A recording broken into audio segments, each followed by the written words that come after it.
and welcome to Alzheimer Speaks Radio. I'm your host, Lori LeBay, and I'm so excited that you're joining us today. We are going to have a fascinating conversation as usual as we learn from people all around the world at all ages and stages of life. Stay tuned as we shift our dementia care from crisis to comfort. Here we go. What you think about, you will bring about dementia change. We will. Hi, everyone, and welcome to Alzheimer Speaks. I'm Lori LeBay, your host, and I am thrilled to talk to you today. We are actually going to be talking with the Dementia Darling, and she is just a sweetheart and a half. I'll introduce you shortly, but on all of the ways that she supports families on their journey with dementia. Before I introduce you to her, I just urge you to go to alzheimerspeaks.com. We have a ton of free educational resources. In fact, we have one section just specific for that. We also have a book tab. If you're looking at how to talk about this conversation of care, we have a great book called Betty the Bald Chicken, Lessons in How to Care. It's written as a children's book. It's illustrated beautifully, but people of all ages and in all stages who are dealing with some form of dementia have really liked this. You can actually use it for bullying and death and divorce, really anytime you feel like you don't fit in. And then, of course, I want to direct you to check out Dementia Map. Dementia Map is our global resource directory that not only has 150 different categories you can search, but it has wonderful articles, terms, and a calendar of events, and a shop as well that we've just started that's actually in beta testing. So you can go to dementiamap.com for that. Let's go ahead and introduce you to our guest, Carrie. Carrie, I'm so excited to have you on the show. We've talked about doing this for quite a while, and it's just nice to talk in person here. So, one, thank you for squeezing us in your busy schedule. Really appreciate it. Yes.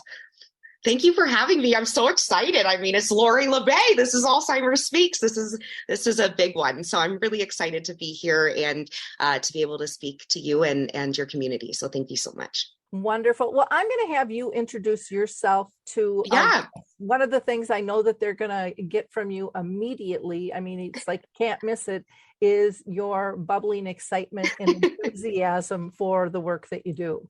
Yes. And thank you for noticing. It's definitely really special when you meet other people that are super passionate about this industry like yourself, because we are a little rare, but we're finding more of us. So it's exciting. But my name's Carrie Aalberts. I go by the social media persona of Dementia Darling. And I've been doing that for the last almost 4 years. But I have been in the senior living care industry, adult daycare, and assisted living memory care for the last decade. And this is my heart. Truly, my life's work and passion is to support the dementia care community. And I try to do that through Dementia Darling and sharing resources, community, everything I can, encouragement, and then also having the ability to do that with a company called Eugeria. So I'll talk about that later, I'm sure. But I have a wonderful job in this incredible industry that we're in and the dementia community at large. Yeah. Well, wonderful. I appreciate so much all you do and that you are out there sharing it. I think through storytelling and getting people comfortable, having this conversation is just huge in terms of shifting our care culture. So thank you for all you do. My pleasure. I want to ask, have you been personally touched by dementia in your own family or circle of friends? Absolutely. This started earlier in my life for sure. My grandmother actually passed away when I was 13 years old from dementia, and my dad was her primary family caregiver. And I watched that process. Obviously, I was very young, so I was like looking at it like, what the heck is going on? I had no idea. And we didn't talk about what was happening because I don't think my parents really knew either at the time. But my dad, is a lawyer. He's a smart guy, and he still had all these challenges navigating this really difficult system and process and what to do and, who to talk to and how to go through that. And so I think that always really stuck with me. And I dedicate my career to my grandmother and my father for what they've done. Oh, that's fantastic. My great aunt had dementia when I was 13, and that was a crossroads for me. That was, they didn't call it dementia back then. I mean, that was Yeah. like 50 years ago for me. They called it hardening of the arteries. She's just getting old. You name any name to not say dementia or Alzheimer's, and that's what was chosen. But I'll never, ever forget the day that she didn't recognize me. And yet she recognized my brother, who my mom had to bring to the nursing home, scratching, kicking, and screaming because he didn't really want anything to do with her at all. And I was just so devastated and hurt that she remembered Scott. And it was like, what the heck? He doesn't even care about you. And I love you so deeply. And for 2 weeks, that really threw me for a loop. And I remember crying and saying out loud one time, I don't want anyone to ever feel this way. And so it's kind of interesting that I'm in this, and then my mom went on to get dementia and touched by a lot of people through work and acquaintances and things, and family members and friends as well. So it's a powerful thing. I had one friend who told me to go back every 5 years in your life, starting from 0, and write down what is the most important thing that you remember, the most important person. And when I did that, it makes total sense why I'm doing what I'm doing, which I thought was fascinating. So I like bringing that up once in a while because I think it's interesting for people to do. Wow. But let's get back to you. Why did you create Dementia Darlings? A lot of times there's a kickoff point, something that just kind of pushes you forward and goes, okay, stop ignoring this. This is what you're supposed to do. Yes, you get to a point where you're like, I can't sit by in just my little world anymore. I need to do a little bit more. I need to get out of this. I knew I was doing, so let me back up. About 4 years ago, almost in October, it'll be 4 years since I started Dementia Darling. I was at an adult daycare center as the director, and I was just learning a lot, but mostly what I was learning, and I already knew this from my past jobs, when you're an activity director at memory care, you kind of become a therapist, you're the friends with everyone, right? And you get to know the families. And so through that experience, and then it really exploded for me in my mind when I was the director of this adult daycare center, which was a nonprofit. And, these family caregivers would come in for tours, when it was finally time to use adult daycare. And when they would just collapse in your arms when you were the first one to hug them and say, this sucks. Mm-hmm. And you're doing a really good job. And they're like, what? No one's ever said that to me. And, no one's ever even looked at me and said I'm a caregiver, and they're doing this for years, and they're isolated and they're so alone and they're so scared. And when they would come to me, they're at the end of their rope. Mm-hmm. And I was like, how can I be there for more dementia caregivers outside of just this little building I'm in, and be that person to hug these people, at least virtually, and say, you're not alone. This does suck. Thank you for stepping up. Thank you for doing the hardest job on earth.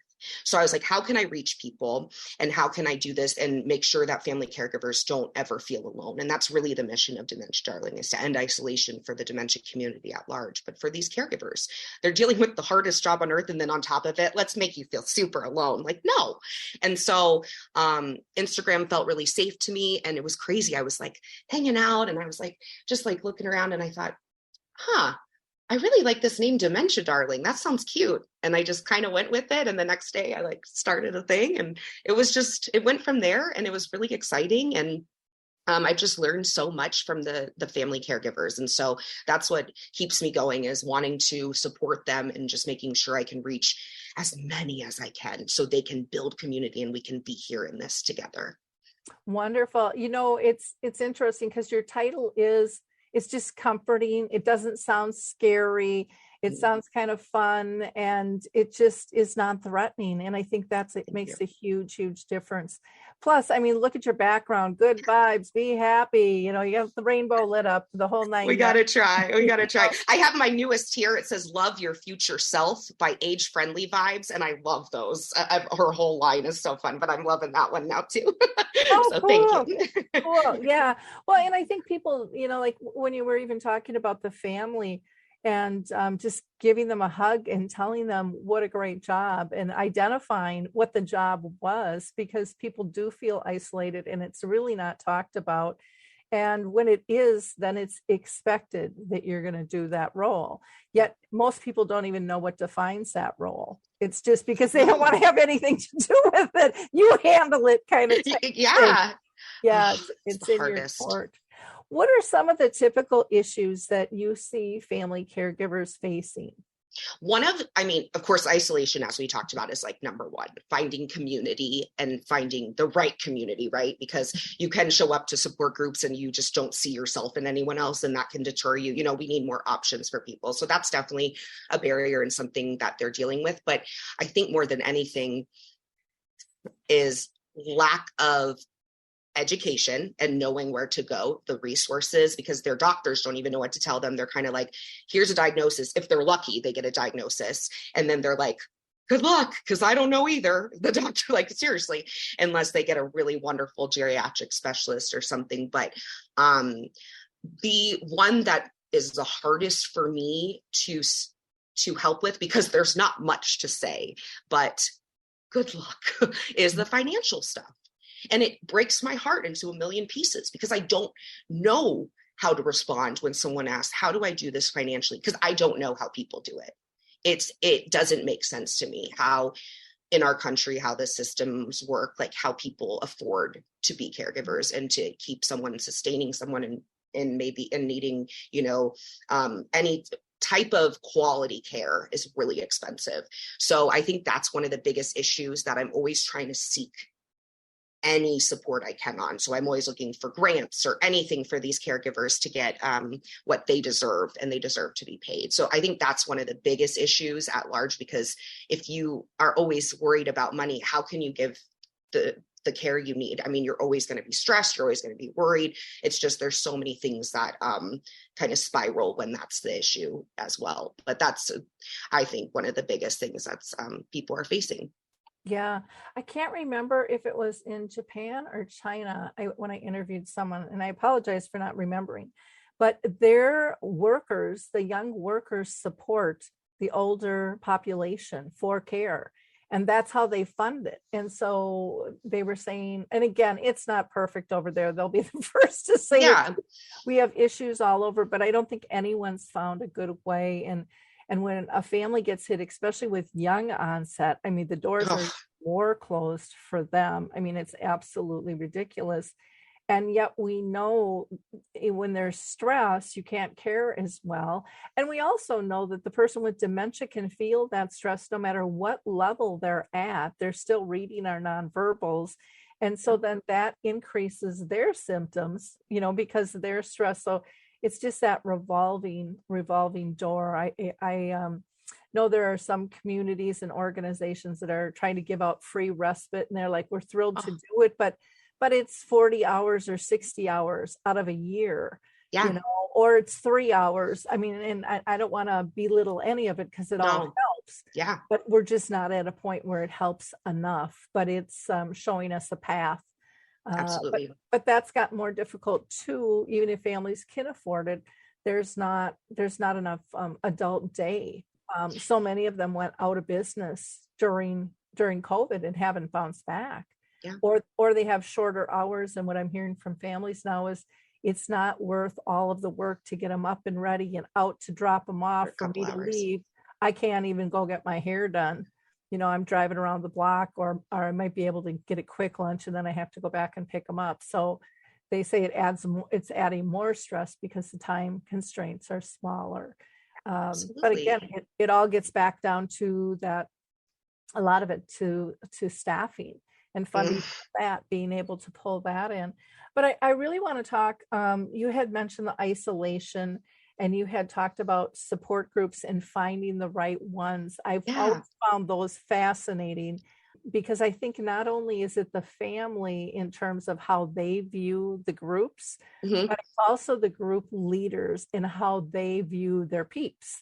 100%. Yeah. And so I don't know if you've run across this, and it's much improved, but when I first brought over the memory cafes back in like 2011, we had other groups wouldn't refer people to us because they were their people.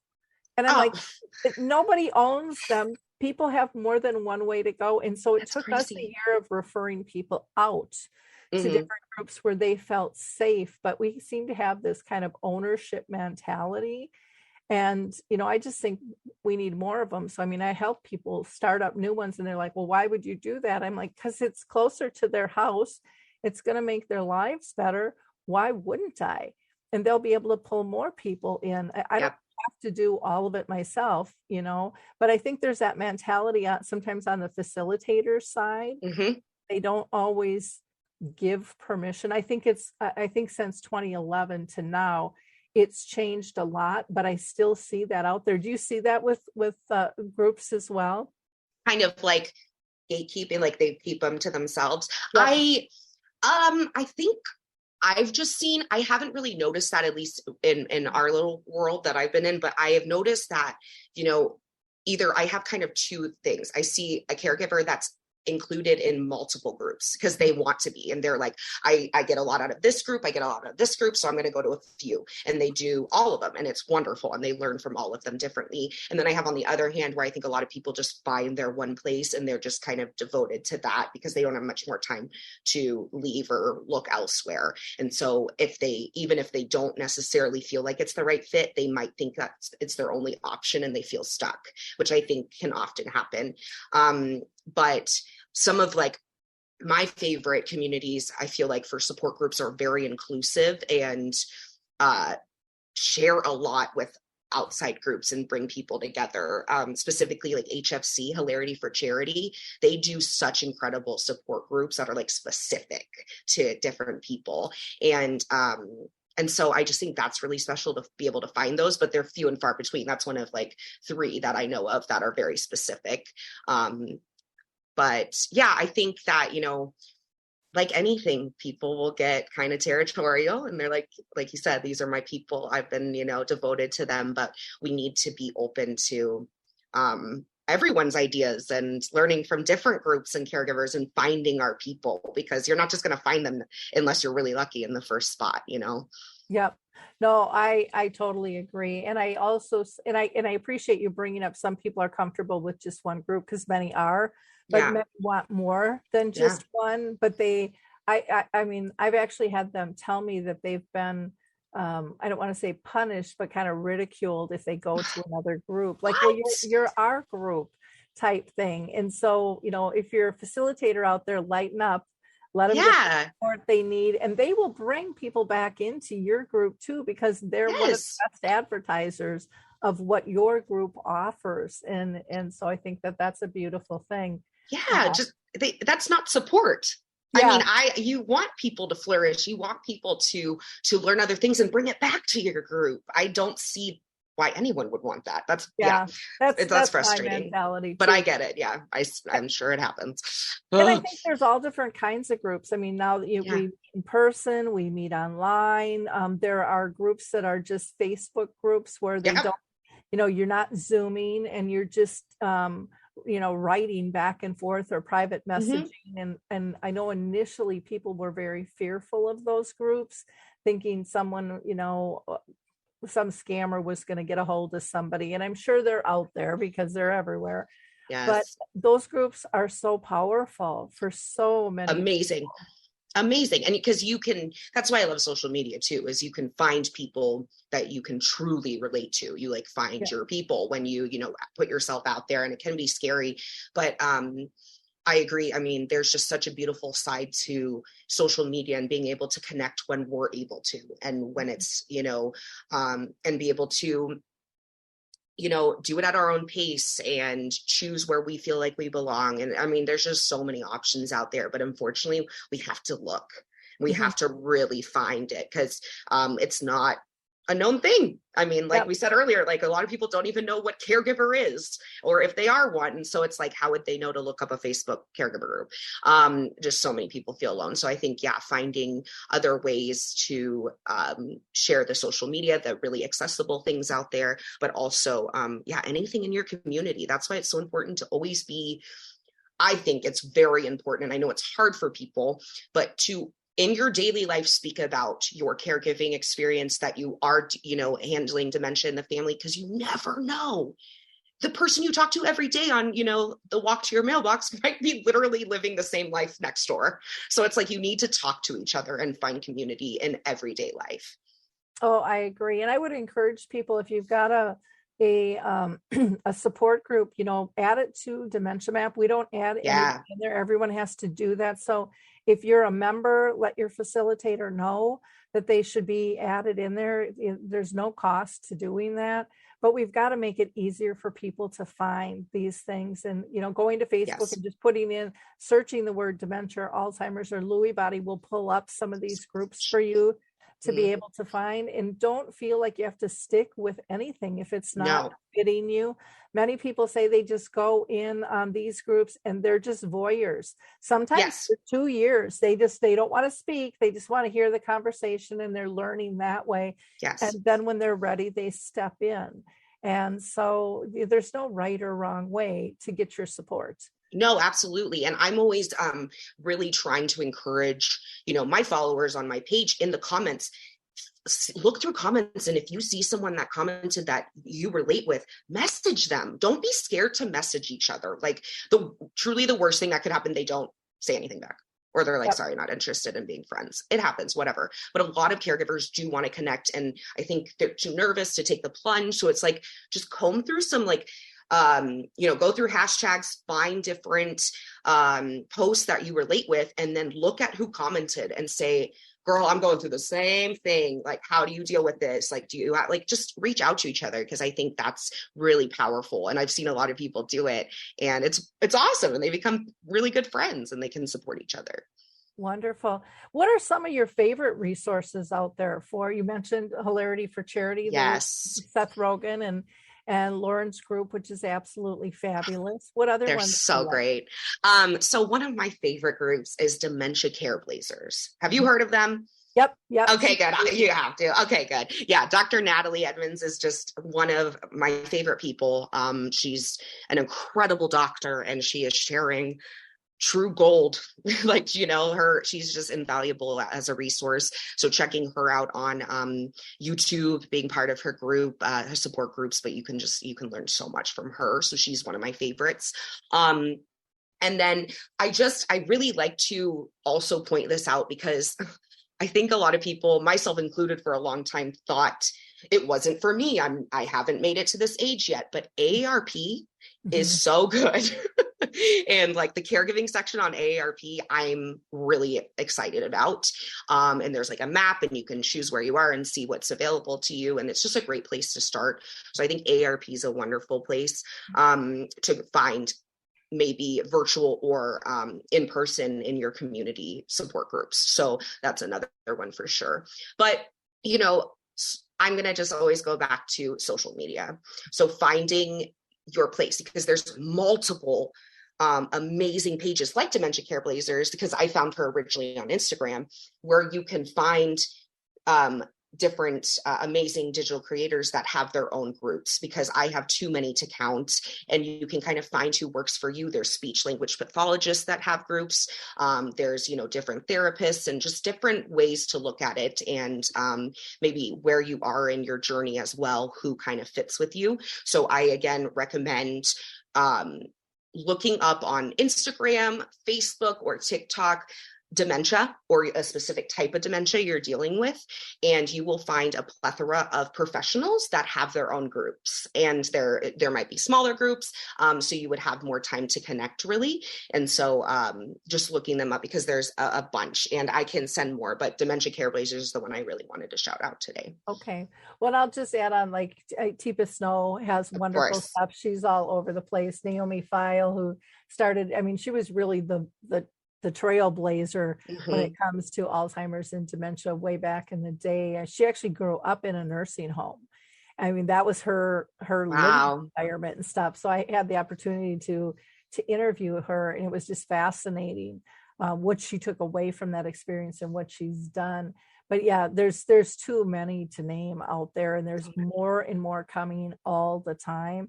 So don't ever feel like you're alone, in the process. And I do want to say one more because it means the world to me. It's more of a fun little break, but it's a support group, I say. But there's two caregivers on social media, Life with Grams, my friend Chris, and Miss It Already, my friend Jessica. And they do a caregiver dance party for 10 minutes every Wednesday and Friday online. And so on Zoom, we come on. You don't have to put your camera on if you don't want to. They put on music and we dance our butts off for 10 minutes, and we get out our stress, we get out our aggression, and then we support each other for a little bit after if needed and talk. It is the best. I'm like sweating profusely after. It's like a Friday night and I love to do it after work with them. And we're all over the country, even some people outside of our country. And it's just really special what they've created. They've been doing it for over half a year now. I think they just made merch. I have a hat, like they're killing it. So I highly recommend joining that. And I will share it again on my page. If you come to Dementia Darling, I'll share it with you, Lori. But yeah, my two friends started that and I just love them for that. Oh, very cool. I'll also throw a plug out for Dr. Ann Kinney. She's an actual doctor as well. And she has Together in Dementia. She does some really, really neat stuff there. The Life with Grams, I've heard about that. I've never participated, but it just sounds like you said, it's a nice way to get together with others, to be able to be silly, to exercise, and just kind of get out that stress that sometimes we don't even realize we're packing in there. Which is so important on that. Well, if anyone is just tuning in, we are talking with Carrie Aalberts, and she is the Dementia Darling. You can't miss her on social media. She is out there, so make sure that you follow her. She has been talking about isolation and support groups, and we just reviewed a bunch of resources. So if you're just hopping on now, reel on back, listen to the whole thing. And you can always go and visit her site, Dementia Darlings, or again, follow her on Instagram. Next, we are going to be talking about Eugeria, which is a company that she works with as well. But before actually I go to that, I would like to have you talk about maybe some core tips that you have for people who are dealing with dementia. I think that would be really helpful if you wouldn't mind sharing that. Then we'll get to Eugeria. Yeah, absolutely. Thank you for asking. I go through phases where I like have a favorite tip that I'm like obsessed with, and I'm like, this is my favorite. But right now I'm in the last couple of months, I've been in this like very intense zone of making sure people are very aware. Meet your people in their timeline, meet them in their reality. It is not ours anymore. And we have to be detectives and find this. And I know a lot of us know this already, but for example, specifically, calling people by a certain name.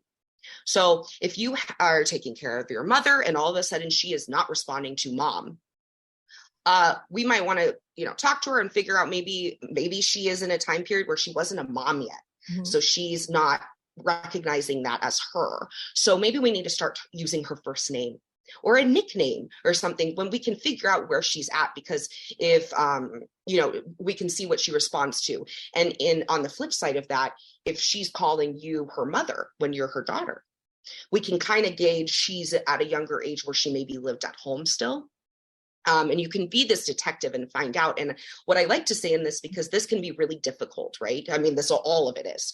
But when your mom is calling you her mom, and you're your grandma all of a sudden, that is very, very, shocking, and it takes you aback a little bit. But what I like to share in that is I want you to spin it and look at it in the perspective that your mom is looking still at you as someone she loves so much. She feels safe with you. You're her mom, you're her nurturer. So we can look at it as a beautiful thing still in this, of course, progression of this disease. It's terrible that she doesn't know who you are in that sense, in that moment, but she sees you as someone she loves. And this is someone she needs to be near, and she feels safe with you. So take that as a beautiful responsibility as well. And play into that, because you're not going to change her mind. You're in your reality, in her reality. That's what you are now, at least in that moment in time. It could go back. We know dementia is very different, but for everyone. But yeah, so just kind of switching the perspective that, these really difficult transitions in their timeline, we can get creative and we can meet them where they're at. And we just have to kind of change our perception as to how that is going to work. But I know that's really hard on our hearts. I think that that's a really good one, though, because we do have to teach people that this isn't personal. I'll never forget a man who was like my grandpa to me. We would go up to the lake, and there was a man by the name of Al or Alan. And that's what he went by all his life. And he ended up having dementia, ended up in a memory care. And I went up to visit him, and they were all calling him Aalberts because that was his legal name. And I went in and I talked to him. I'm like, that's not how he knows himself at all. Even when he was a little boy, it was Al or Alan. It was never Albert. And they would not change that. I mean, I even talked to the director and everything. And I was just like, it saddened me so much, but I did everything that I could and stuff and stayed with him. The other example that I'll give, because again, anybody can fall into this. It doesn't just have to be the family, but typically the family gets wrapped into the loss of, because we've been trained for so long, they don't know who you are, this is going to happen. That's what we've been trained. And so they go into the grief mode, and we make it all about ourselves and how this situation is making us and sometimes we'll look at it as a behavioral change. And I always tell people, toss the word behavior out, because really it is a reaction or a clue. And we do have to put on that little detective hat and figure out what it is. They're just telling us either where they're at or that they're not comfortable with something when those types of things happen. And my mom used to, she lived in a nursing home for 14 years. And she got there in a weird way. She actually wanted to move in there because my dad ended up there. And I'll just give you a little background because I think it's an interesting story. And many of my listeners have heard this, but I think it's powerful, again, that don't ever think that they aren't connected to you, because you don't know when it's going to show up. So my mom was in kind of her mid to late stages. She really couldn't do a lot of her grooming and things like that herself, but she was still very social. And she woke up clear as a day one morning and said, she was living with us. That was the plan if anything happened to Dad. And said, I want to move into the nursing home. And me, a professional, who knows better? Where did I go? Down the rabbit hole. Aren't you happy living with us? What can we do to make you happy? It was all about us. Yeah. It wasn't about her. And she looked at me square in the eye with just, her eyes were just glistening. And she said, oh, honey, I love it here. She says, but, I've been with Dad 49 and a half years and I don't want to leave him now. And how she remembered that was amazing. And so, we made that wish come true. She moved into the nursing home. My dad passed a few months later. And again, sometimes you have to stand up and say what you know best about your person. Like they were going to put my mom in my dad's room. That would just, and that's kind of the normal thing, that people would think. And I'm like, no, she doesn't have to watch him die. We're going to lose both of them. Yeah. I want her on the highest functioning floor. I want her to have one meal and one activity every single day, so she's acclimated when he passes. And I think because we did that, she lived 14 years there. She felt at home, and so, but as the disease progressed, we were at the nursing home one day with my older brother. And as we're walking in, my mom's with all her friends and they're kind of cackling and laughing. And my mom sees me coming, and she would do this every time. And there's my mother, and she takes such good care of me. And my brother instantly was triggered by that. And then there was one little lady who wasn't part of the clique. She was just better. She saw herself kind of as better than everyone else. And every single time she would yell back at my mom, Dorothy, that's not your mother. That's your daughter, and then my mom would yell back, I got Alzheimer's, and her group would just laugh. And the little old lady would get so mad. And my brother's like, doesn't that tick you off? She calls me Chuck. And Chuck was my mom's brother. And I said, Mark, you got to realize she's gone back in time before she had kids, before she was married. And she always loved her brother. I said, look in the Yeah. mirror. You look like Uncle Chuck when he was younger. That's a compliment. Yeah. And he's like, but you don't look anything like grandma. Why would she call you grandma? I said, Mark, the way I look at this is you're forgetting mom and grandma were not close.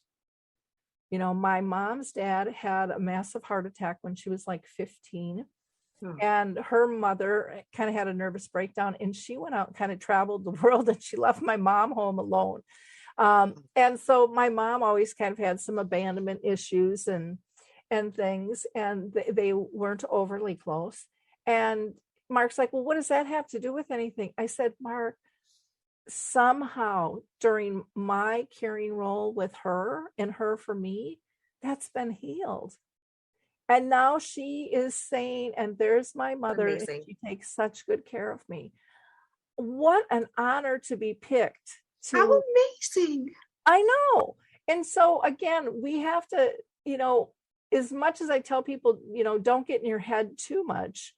Sometimes we have to look at the bigger picture. Like you said, get the detective hat on, and where is it coming from? Because it is so critically important. And to me, that changes everything. Kind of when people are being shadowed and they stop and somebody, boom, they walk right into them, and they get really agitated and frustrated. And I always tell people, this is a huge compliment that they want to be this close to you. I mean, think about it. When you're a little kid and you have your blankie or your favorite stuffed animal, it gives you comfort. You have become that for them. And, when I could switch from, boy, you're irritating me and you're in my personal space, to, gosh, how lucky am I to be able to give somebody that comfort, and I'm not even doing anything. Yes, you're their safe space. Yeah. What an honor.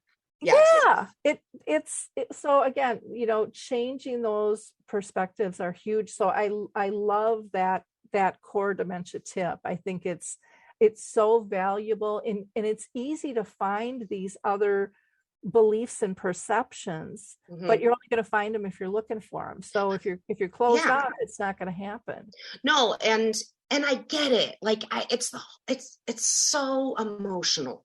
I get it. But I think as I've been working through my mental health journey, as I'm getting older in my life, I'm just really learning about the power of perspective and shifting and being grateful and looking at what is still there and not what has been taken. And I know this is not easy, looking at your spouse, looking at your parent. I'm not saying it's easy, but it's something that you have to consciously choose and work on, and it can change the game for the better. Like it can just change it. Yeah. Well, and life is all about adaptation. It's not like you had to adapt before this hits. I mean, that's kind of the game in life. But the big, I guess, the key element to kind of feel like you're winning the game, or at least surviving the game of life, is being able to adapt, realizing nothing is going to stay the same forever, and that there is beauty in all these things. I mean, even as my mom, lived with this disease for 30 years, when people hear that, they go, oh, and they literally are thinking, and some will come out and say it, oh, they can't live that long. I don't know if I can do that long. And I've actually had people say that to me, but you can see it physically in their nonverbals. And yet the journey wasn't horrible. Granted, I wouldn't have said, I wish that upon anyone. No. But there's beauty in every journey, and the lessons that you learn to live differently, the small moments of joy that you might have not seen before, you recognize. And to me, they sear deeper into my soul. I mean, those little teeny things are never going to leave. And I think that shows kind of that power of love. It shows the power of relationships isn't just words, even though we kind of pressure people. What's my name? What time is it? When are we going to the don't do that. Yeah. all of those types of things. Well, Yeah. Oh, go No, ahead. I was just going to say, I agree. And I've learned recently that those are called glimmers. Mm-hmm. And so the glimmers in our lives. And I just shared recently, my favorite glimmer is catching a sunset. So that's something that like really helps me in life. And, so finding the glimmers, finding that smile on your person's face, that's a glimmer you want to remember. And I know like one of my favorite sayings to say is, life can still be beautiful after dementia.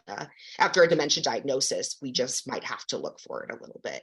And just like with any really difficult thing in life, like you said, there are positives and there are things that will come out of it that are going to make us a better person. So we have to focus on those things.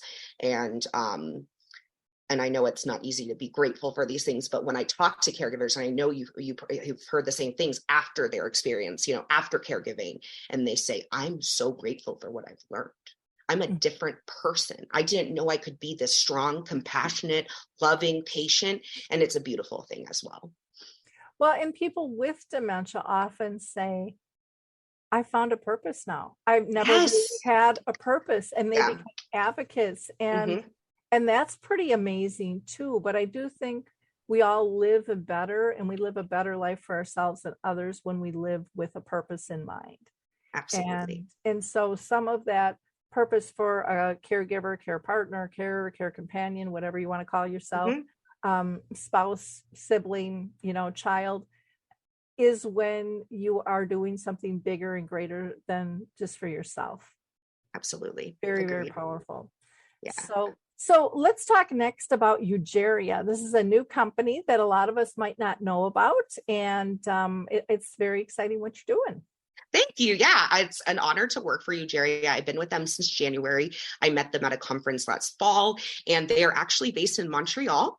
And I am part of the U.S. team. There's 3 of us in the U.S. that are breaking into the market, and we're growing pretty fast. We're going to start growing a lot this coming next couple months. But Eugeria, first off, Eugeria means aging well. So we're all about, having the best possible experience as we age. And we know dementia can be a really huge part of that time. We're seeing that, and those numbers are getting higher. So Eugeria is a place to find all the dignified dementia products that are the best of the best from all over the world in one place. So we want to be the place that you can count on. So you're not looking at every website trying to find what's the best product. We only carry the best of the best, and we do extensive testing with our Eugeria physician. That's our co-founder. And it's just incredible to see how much they've done in Canada and how much they've been able to support the dementia community with the products that we have. And so I was automatically in love with them. And I was like, how can I be a part of this? And so I am currently a care advisor. So I go across our country and I share our innovative products. And specifically, I share 2 from the Netherlands. And one is the Tovertafel, the magic table for dementia care, and the other is Cradle, and this is a care instrument that is used through, you can make music through touch, and this is for people that are like nonverbal and stage dementia. It's truly magical, both of those products. And then I sell a bunch of others, but another one that I've been really excited about is the Hug from the UK, which is a weighted sensory companion with a heartbeat that mimics a hug. And it's very calming and beautiful. But yeah, we're all about dignity in dementia care, and that's what it's about. And sharing resources, supports, being, we literally have a call line for family caregivers to ask specific questions and to find what they need, and they get to talk to actual caregivers that get it.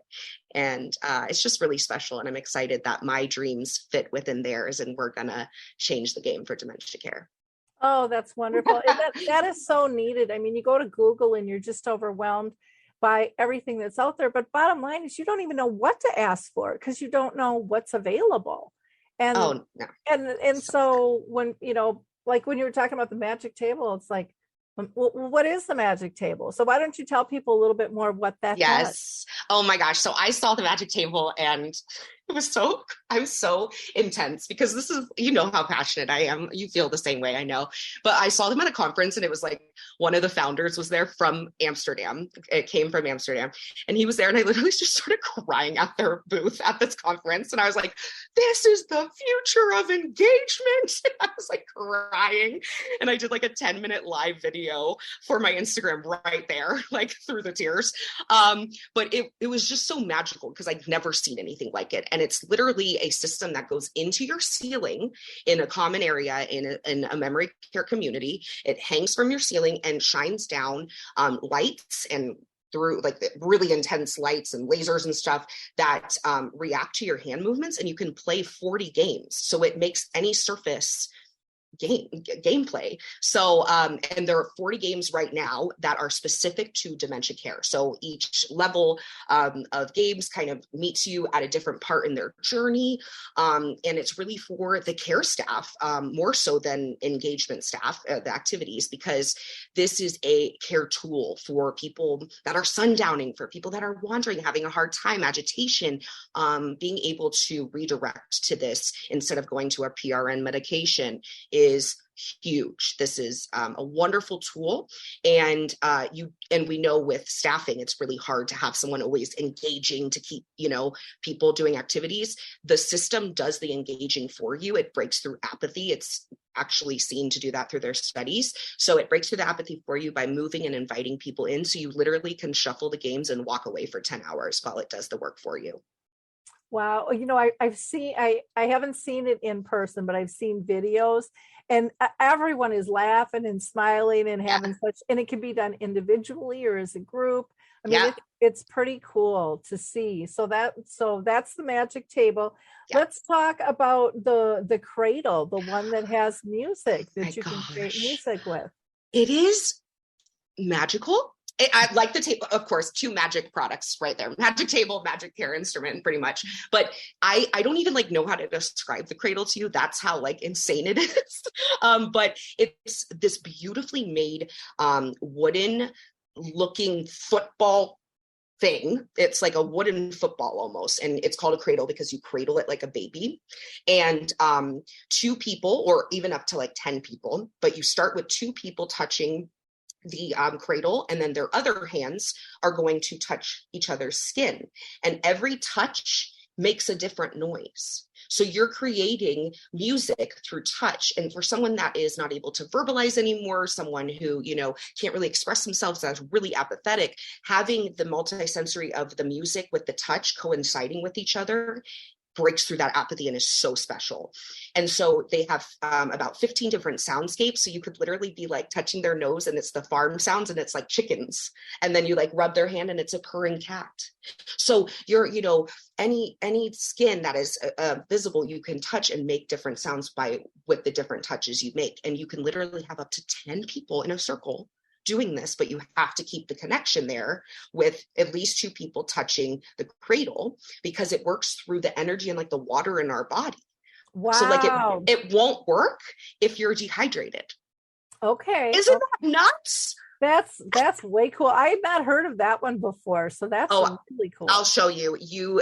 I'll send you a video. They did a study. They're in 17 countries, and the Tobertoffel's in 15. I mean, I'm so glad that we are getting this in the US. It's going to be next level, especially for hospice and music therapy. The cradle is going to be just a huge step up.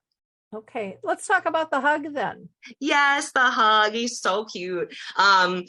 He is this long, kind of lanky stuffed animal that hangs over your shoulders and has some weight at the end of the hands, and that is going to create a hug-like sense feel. And then so you put that around the person, and then you have a box inside of this little stuffed animal, and it has a heartbeat that you can turn on. So that heartbeat is really great for relaxation. You see people that just kind of melt into it, and then they start to breathe deeply and get in sync with that heartbeat, and it's very relaxing. It's been shown to be just next level helpful for sundowning, right before sundowning, giving that hug out. Especially I've seen it have someone with a hug at the Tovertoffel before sundowning, and man, that was a powerful combo to completely get to not even touch sundowning with those two tools. It was really cool. But the hug is really special, and you can also put their favorite music on the box inside in an MP3, or even like their loved one's voice if you'd like. And it's white, so you can see every bit of dirt, so they're never cuddling with dirt, and you literally take out what's inside and throw it in the wash, and it becomes fuzzier every time. It's like really nice and soft. But I just have to say, one of my favorite things that this was used for in a memory care home was a woman was moving in, and it was her first time sleeping alone for 60 years. So they put her husband's shirt that smelled like him on the hug. They put the heartbeat on, and a little heating pad in bed with her. And that was really helpful for the transition. So there's a lot of ways you can utilize the hug to help. It sounds really interesting. I mean, they've had that for puppies all the time to put something with a little heartbeat underneath, because they miss their mom and stuff. And these are just incredible products for people. So thanks so much for sharing them with Absolutely. us. And I look forward to learning more about Eugeria and other products that they'll be, highlighting and stuff as well. Oh, me too, because at the end of August, we're finally going to have our launched e-commerce site in the US, our whole line of products.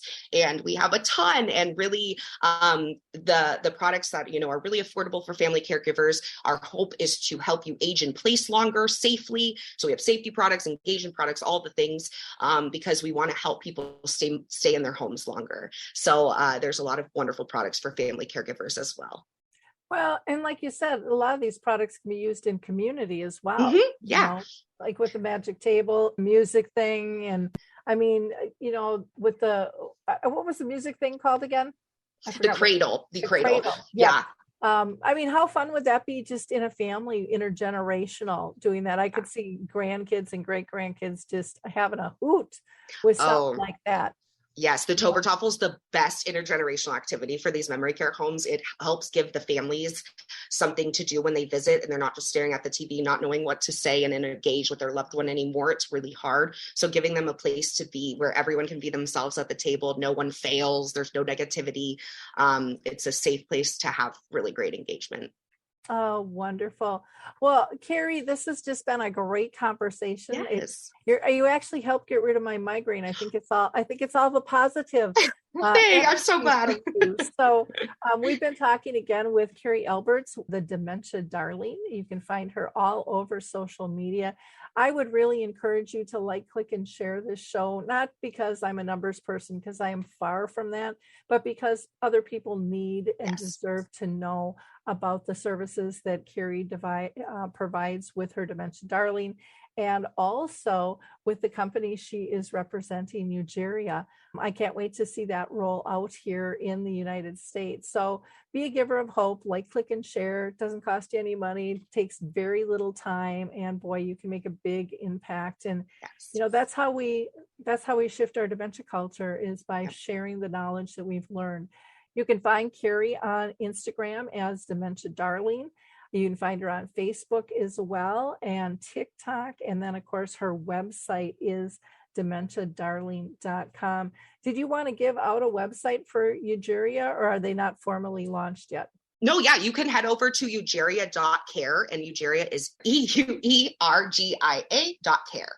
And we do have a site for Canada, and that's eugeria.ca. Okay. Well, Carrie, keep up the wonderful work. We're going to keep our eye close on you. You're doing wonderful things, and really appreciate you taking the time to be with us today. Thank you, Lori. I'm so excited. And thank you, caregivers that are listening, for all that you do. You inspire me, and I appreciate you. And if no one's ever told you today, thank you, thank you, thank you. Well, hi, I'm Lori LeBay, and I wanted to tell you about Alzheimer Speaks, which is another great podcast. You see, my own mother lived with dementia for 30 years, and I felt lost. Did you know every 3 seconds someone in the world is being diagnosed with dementia? Odds are it's going to hit your families too. We want to help you connect to services, products, tools, research, and stories so you can be prepared. Please subscribe to Alzheimer Speaks on your favorite podcast platform.